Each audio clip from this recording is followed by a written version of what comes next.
Hello, and on the gaming table today, we're taking a look at Mini-Warmaster, the Monster Edition. Now, Mini-Warmaster can be played with monsters. I've done it a couple of times before, and some people had asked me in comments how I dealt with it, so I thought I'd better do a quick video about this. Now, most units easily scale to about a third if you just do a little bit of thinking about how to do this. Monsters are a little bit of an exception because there's some different ways that the units appear on the table.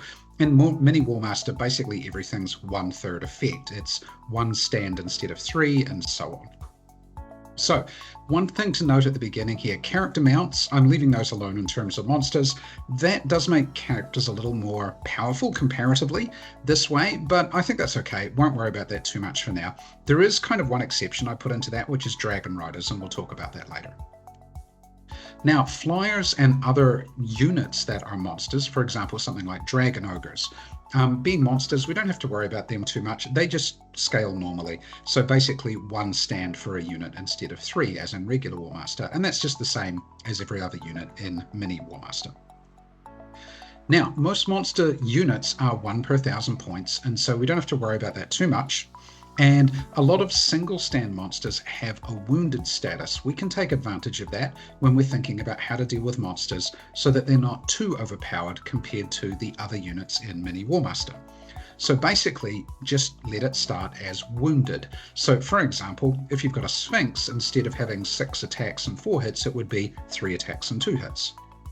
A Giant would be 4 and 4. Dragon Riders would be 3 and 2 shooting attacks with 3 hits. And I would do the same for character Dragon Riders as well.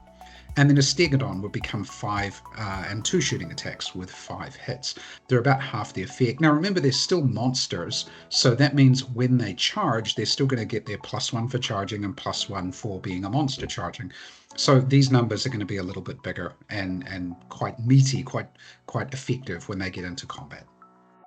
Now, what about monsters that don't have a wounded status? What I do for them is, firstly, I limit them to 1 per 2,000 points in an army instead of 1 per 1,000.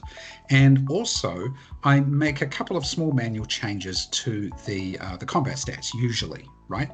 And I did the same idea with artillery. We can talk about that in another video, but things like rock lobbers follow this principle as well.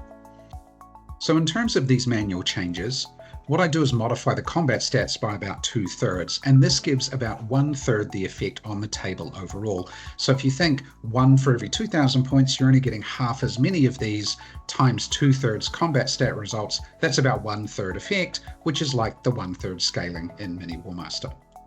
So some examples of this, a Bone Giant, I would say, is 4 attacks, not 6. That's 2/3 of what it is originally. A Fen Beast, similarly, would also be 4 attacks. Chaos Spawn, instead of 3/3, would become 2/2. And a War Hydra, instead of 6/2, call it 4/1. And so here we've basically scaled things back 2/3, and then 1 every 2,000 points. That kind of keeps the balance in the game. And again, you can see these kinds of numbers are not out of line with the other units that we have. So I put these together and had a little bit of a game with some monsters recently, and I'll put that video together shortly. Here's a shot of Dragon Ogre being attacked here by some Dark Elves. I'll put that video up very soon. But for now, I hope that gives you some idea of how you can handle monsters in Mini Warmaster. So thanks for watching, and we'll see you again real soon.